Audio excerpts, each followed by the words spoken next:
also got some really cool songs in the background, which we keep saying we have, but we actually do this time. We've got loads this time. It's not a fib, it's not a lie. Yeah. Fuck this up and die. Too late to stop moving on. Only hurt just a little bit. I feel so hopeless with no time to tell you I was wrong. One left and looking down, no, I'm counting nothing's wrong. Welcome back to my channel. I'm Alex Alicia, your host of the new rock show on Total Rock. And today I am joined by an alt-rock band out of London that you really need to know about. And I'm going to help you get to know right now as they join me, and I welcome Dead Air to the show. Hello. Hey, how's it going? How Hello. is it going? Really good from my end, thank you. How is everyone? I've got Ruben, Lyle, and Richard joining me right now. Yeah, what's been going on? You've just been talking about, some exciting stuff that you've been doing today. So yeah, busy times for the band. Yeah, no, things are moving really quickly already at the start of the year. Before we get into that though, thank you so much for having us on. Like, this is awesome. Definitely. pleasure. Thanks so much, Alex. But no, we're talking to a new producer at the minute. Getting ready to go back into the studio. All while prepping for tour. It's looking very busy. Yeah, and we have an EP to release next month. Yes, so much going on in the Dead Air camp, and that is one of the reasons, of course, why we want to talk to you today. And like I said, I love to help people find their brand new favorite bands, tracks, and artists, and I really do believe in what you guys are doing, and I want more people to be checking you out. So to get the opportunity to talk to you today is such a pleasure, because you do have so much going on. And before we get into everything, for anybody that might be new to the band, what kind of involved you all in music? How did you meet? What was the birth of this band, Dead Air? Just fill us in a little bit how you guys all met and why music. That starts with you two.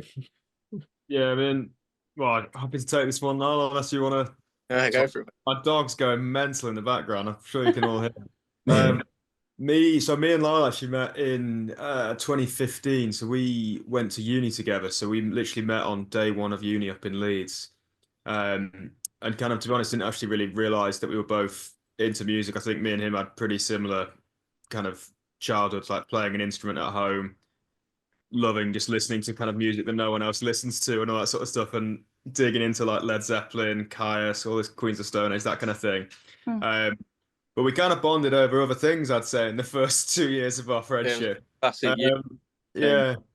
Pulverized instead of music, but Yeah, it was a bit of a whirlwind of an experience. But then, we did one practice session up in Leeds.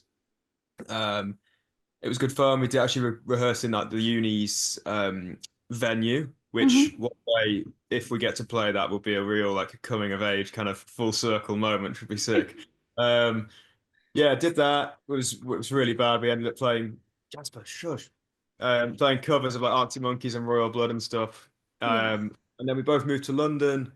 We kind of been toying with the idea of starting a band. And it all just kind of fell into place, really.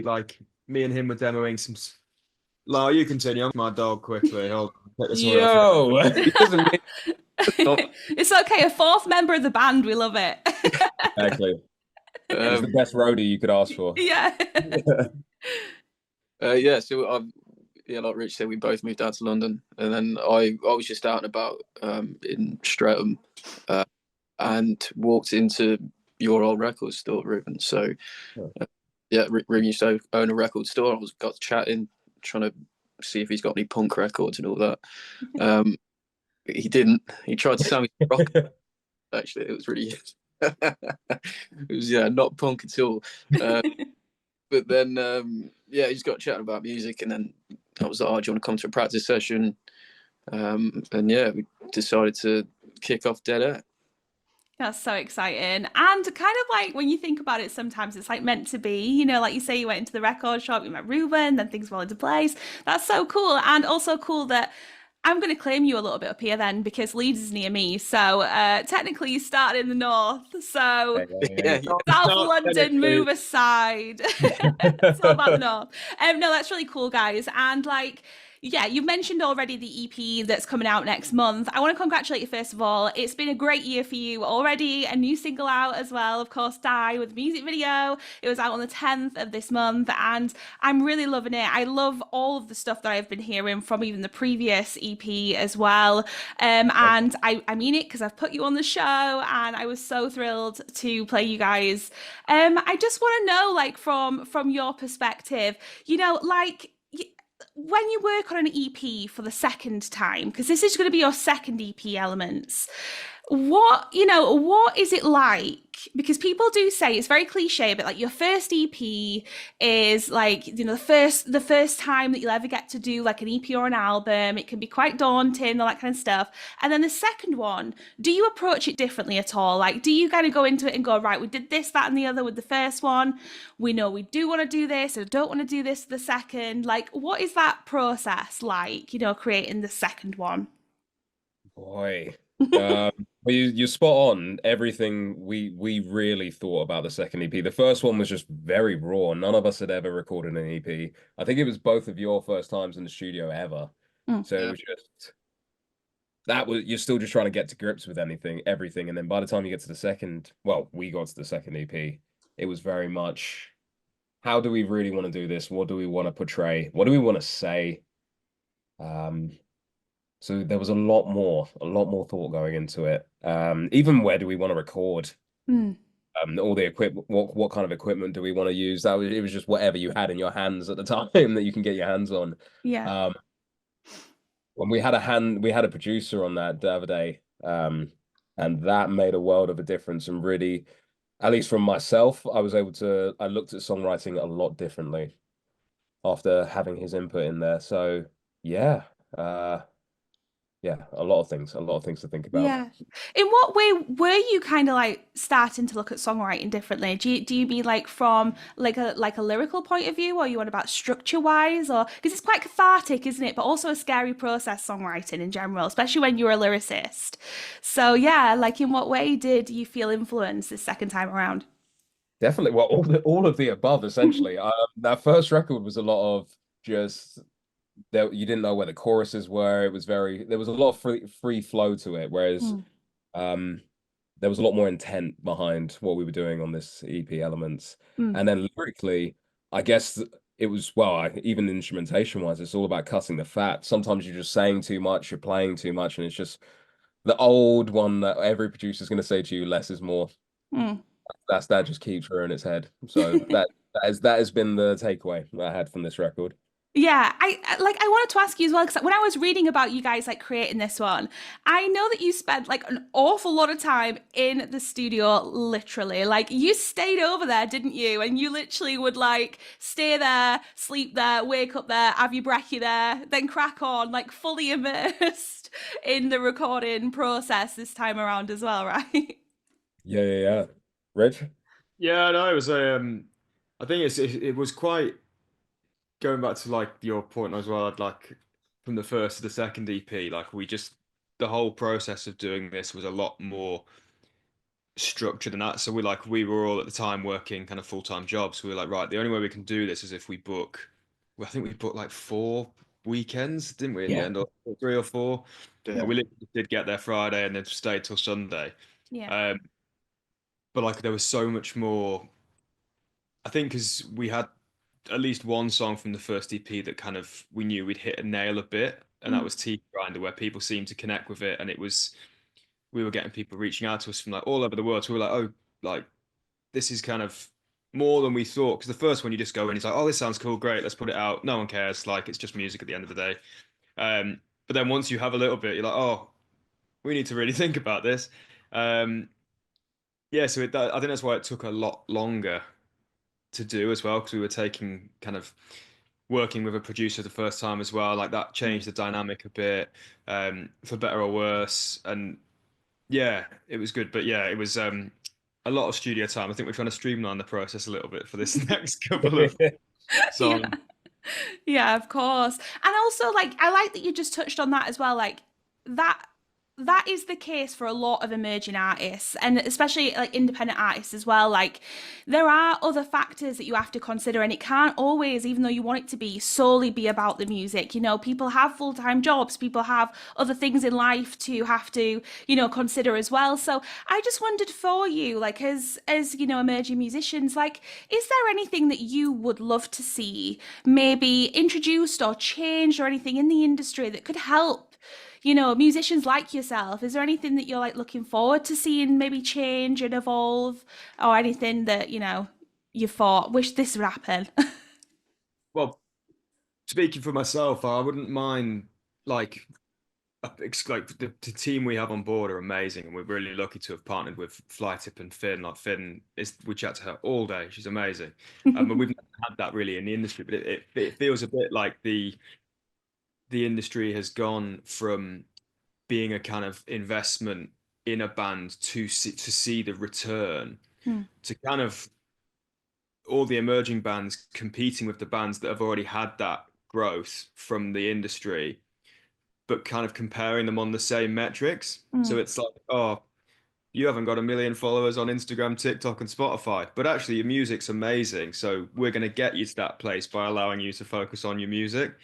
Um, Whereas now it seems to be you have to be an influencer, like a musician. You also, I mean, getting paid for your own music would be nice. Yeah.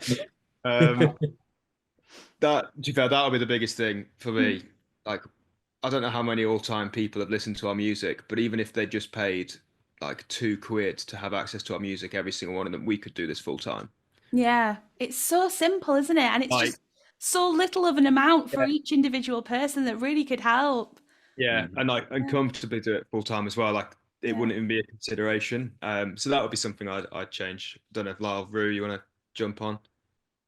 Oh, for Uh, me, it's definitely the price of practice rooms. Yeah.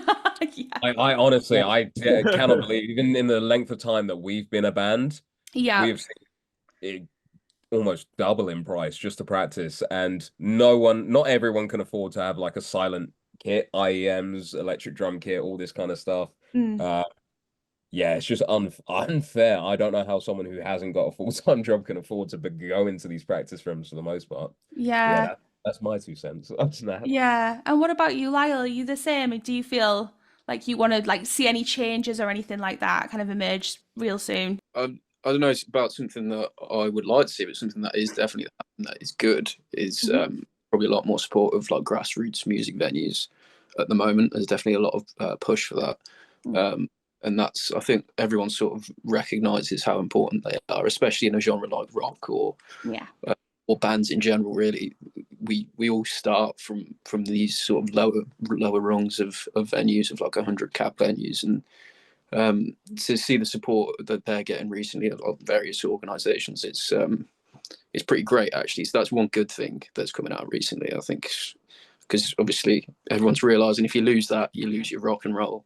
Sure, yeah, so important. And I like that you've got like a positive note to add there as well, because there are positives, there's negatives, there's positives, but I love to know from your guys' perspective, you're in it, you're doing it, like it really matters what you need and what you think, you know? So, you know, just trying to get that message out there as best we can is probably the only way we can really make a difference and stuff. So, yeah, but back to the EP, so Elements, 4 tracks, it's incredible. I was listening to it because I know that Finola very kindly, she sent it to me with a press release when I first was featuring Die on the show, and I had another listen again today, and yeah, a couple of tracks on there obviously that people won't have heard yet, because I know that they've heard, of course, the other one that you did just at the back end of last year that you put out, and like, yeah, so good. Cannot wait for everyone to hear it. I can imagine you guys are really excited about this release as well. Just really quickly, what does this EP mean to you, and what are you hoping that people take away from it? It means a lot to us. I mean, it was, how long has it been? 2 years since we released anything before that. So it was a lot of building and a lot of kind of like lining up our ducks. Yeah, So it just seems like a combination of just these past 2 years and all our experiences. So I just hope everyone comes away enjoying it. I'm sure. That is it. I mean, it's like the other than beginning, that, the it's a end. big achievement for us. Sorry, say that again. It's like the closing of one chapter, and also we're starting what feels like a really exciting new chapter. So Yeah. it feels like it's happening at a really good time, but it couldn't have yeah, been a long 2 years, but a really exciting one. We've done loads of cool things, and now that is nice to come to an end, and people hear it. And we're also got some really cool songs in the background, which we keep saying we have, but we actually do this time. We've got loads this time. It's not a fib, it's not a lie. Yeah. Yeah, isn't it true as well? Because again, I was reading a bit of information, and I heard that like Die is like a bit of a part two of a story. Is that right? And what is the story behind this track, and why that song when you could have had potentially another one that you said like started the story of it? I can't believe that made it to the press release, to be honest. Yeah, so I kind of got the beginnings of two songs. One of the latter half being Die. It was kind of just the story of a character kind of going from being in their room, just absolutely just shutting off the rest of the world, and then doing some acts that led to them that they regretted in the end. And I kind of brought both of them in and liked by everyone, but we could just never get the first track to work. It was just we've tried a lot of times, so it's still on the back burner, but the eye just seemed to write itself. As soon as I brought it to the lads, they were all over it. I mean, yeah, they've switched up the song completely from where it was at the beginning. So yeah. So meant to be, really. And on that note, you know, because you've done it twice now, two EPs in the bag. Like, how do you know as musos when you're in the room or you're in the studio or you hear back your mixes and stuff like that? How do you know that your finished EP is done? Like, at what point do you think, right, we've got to stop working on this now? It's done. Never. Never on the head of why it took 2 years to get the damn Yeah. thing. Yeah. I mean, I don't know. You kind of just have to put a full stop on it. It's just, I guess, deadlines for the most part for us. Do you know, Yeah. so many musicians say that because you have to eventually, because like if you carried on, you know, working on something for so long, I guess you could always make it like 5% better or whatever. But eventually you have just got to kind of go, right, we're really happy with this. It's everything we wanted it to be and more. And like, yeah, let's just see what people think. And then you have to take that leap. But that is terrifying. I don't know how you do it. But to be fair, playing it live is a really good sense check as well, and we've Sure. got a ton of kind of demo tracks that we kind of can't wait to test on our tour in kind of March, April, because it's also to see how fun they are to actually perform, because we're a live band. That's the best. I think it's the best experience of our music.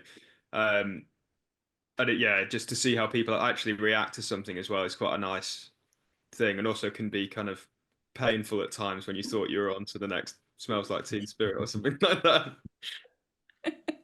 No, I'm so excited, like hopefully to catch you live, because obviously you've got much coming up, and 2025 is like going to be a great year for Dead Air. I can just feel it, you know, and already the stuff that you've got coming. We'll talk about the tour just really quickly on another note with this EP with Elements. I know you've got the vinyl pre-order available as well, and I just want to say to you, thank you, because to me, physical music, vinyl is such an art form. It's like such a work of art. And I want to know from your perspective, like how much that still means to you, because, you know, in that streaming, like digital age now where everyone's got Spotify and everyone can download stuff and, you know, it's great and that's fine. It's got its place. But I don't know, there's something special about being able to like collect vinyl. I have it behind me here. I love it, you know? So to see that you guys have got that as an option as well, still, a young band coming through, like, you know, how important is it that you keep that kind of like, you know, physical goodness of music alive? That's Oh, incredible. you got that. Yeah. I think we've always had a goal as a band to have a vinyl pressed at some point. And because it's so expensive to produce these things at the moment, it gets further and further away from grasp when you first start out as a band. But it means a lot because, you know, like you said, you can stream something, and you know when someone streams something on Spotify or Apple Music, it's you're paying for everything all at once. Whereas if it's a piece of an actual product, a vinyl, they're just paying for you. You know, they don't even have to listen to it, but they've bought it, and to even have the piece of artwork or something that you've got on there as well is always something special as well. Yeah. And like, I mean, I don't know how you guys are doing it because I know sometimes like, they're made to order. So I don't know if that's the situation, but like how will you feel or how have you felt holding your physical music in your hand, do you think? Like, because that has got to be so special. That It would be is. a mind-blowing experience, really. So As soon as we get those test prints. well, Yeah. I've got the one we've only ever been on one record so far, and that's the this This feeling feeling. big in 24 thing, Yeah. um, which I have somewhere. I think it's the but like in terms of goals and like what you actually want to achieve as a band, Mm. it would be like top five. Like you've got small milestones like having. I don't really care what we do. Like if we play like a show in America, release a vinyl, you know, play a sold out show in London, I can die happy. Like there's just cool things you want to do, and that's definitely top three, top five. Yeah. It's on the bucket list for every band, isn't it? That's No one can it. take it away from you as well. Like, that medium has lasted for so long, and we've got our own like art like sleeve inside it. It's all got our all like personalized back with the track list. It's gonna be so sick. Amazing. I'm really happy for you. Can't wait to see it as well. And the artwork's incredible. Just another tick on the little note sheet there for you because the artwork looks amazing. So I can imagine, yeah, on a vinyl, that's going to be so vibrant and incredible. Let's talk about the tour though. Of course, you've just said you're going out on the road and people can catch you. Tickets are on sale. Are they on sale now? Tickets are See, on sale now. Yay. So you've Yeah. got gigs and shows February, March, and then you've just announced a London show in April. Yes. Working with AEG on that one. Nice. I can't wait. It's always good to come back home, Hmm.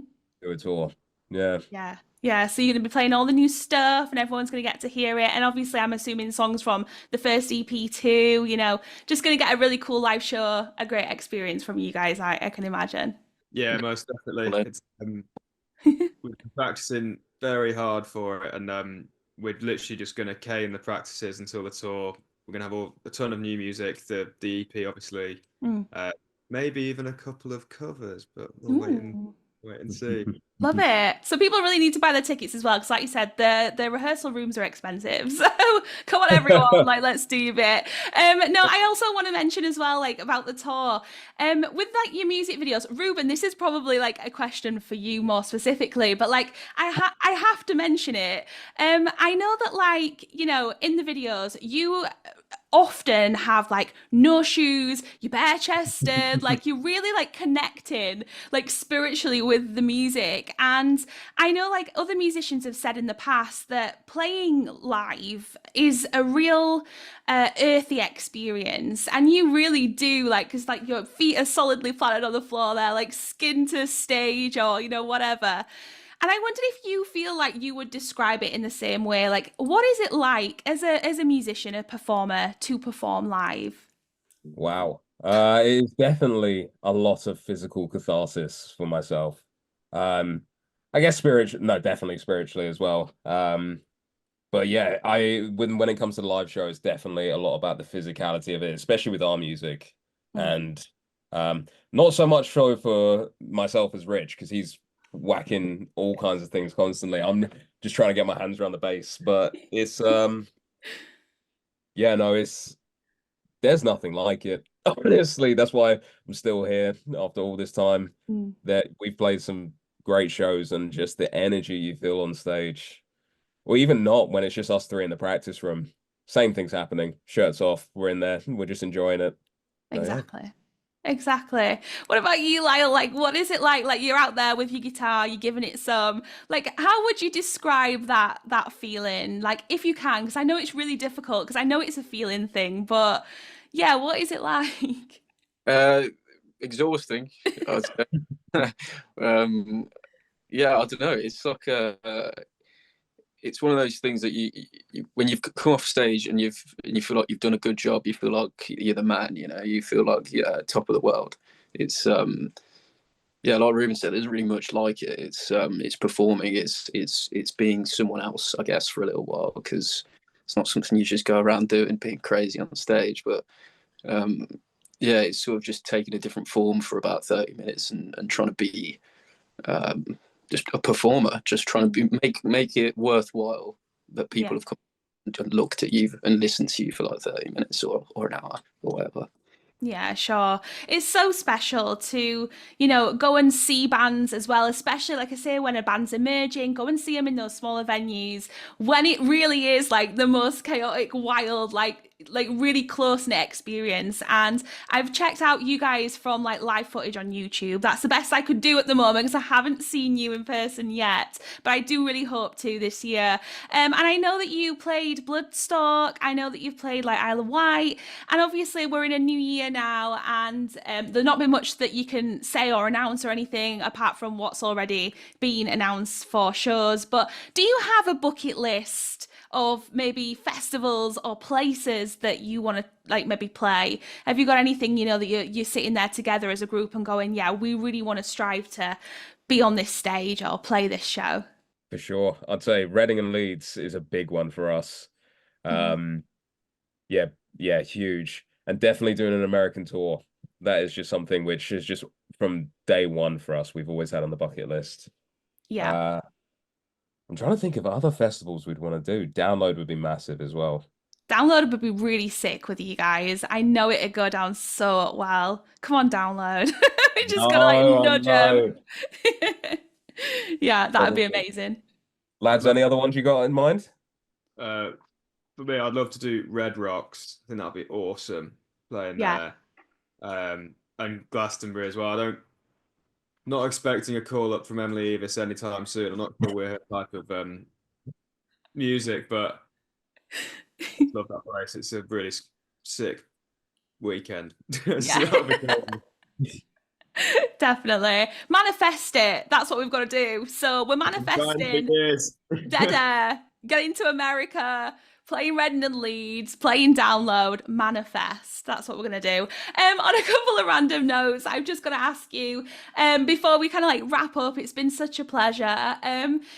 These are random, so like ignore the randomness of them. I always do it to any guests that I get on. I wondered, like, you know, let's do movies. If you could write a soundtrack or a score to any film of your choice, even if it's already got one, which film would you pick and why?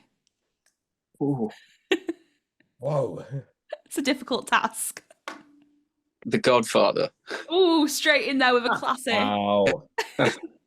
Yeah, you'll be setting yourself up for failure with that one, but I think experience. Just for an absolute laugh and just to get to play some weird synths, I would love to do the Star Wars soundtrack. You musicians in Star Wars. That's all I'm going to say. Oh, really? I'm gonna add to that by saying Lord of the Rings 1, 2, Yes. and 3 as a Right. continuous song. Because it should only ever be enjoyed in portions of 3. You can never watch one. Yeah, you'd have your work cut out there as well. It's so long. Might not, you know, forget 2 years between EPs. That might take you a bit of time. Of course. What about if I said to you as well, like if you were to put out an autobiography as a band at this point, what do you think the autobiography title would be? Not allowed to swear, am I? You can. You are allowed. Oh wait, I've got the perfect one because I made a note. Fuck shit up, die. Yeah, that's all. Yes. It's already the motto and mantra, right? There we go. It's all been said. There you are. Sorted it for you. Answered your question for you. No. On a final note, I've just got to, you know, I like to say that, you know, you can use this opportunity to talk to anyone who's supported your band so far, been a fan, bought a bit of music, come and seen a show already, followed you on social media. Have you got anything that you would like to say to Dead Air fans and followers? Anything you want to let them know? Just a huge and massive thank you, because you've put us in a position which we didn't even conceive at the beginning of this. This was just us having fun. So to have this many people coming alongside with us for the journey, just thank you so much. And I can't wait to see you out there on the tour. None of us can. Yeah, all of us can. Exciting, and you should be so proud, and I'm really excited for everyone to hear the EP. I think they're going to love it, and the tour's going to be really incredible. So like I say, I really do hope to catch up with you while you're out on the road, and thank you so much for coming on to the show and being my very special guest this evening. It was such a pleasure, and it was lovely to meet you all, and good luck with everything. Thank you so much for this, Alex. Yeah, it's been great fun. Dead air, everyone. Thank you so much. Yay. We did it. We did it.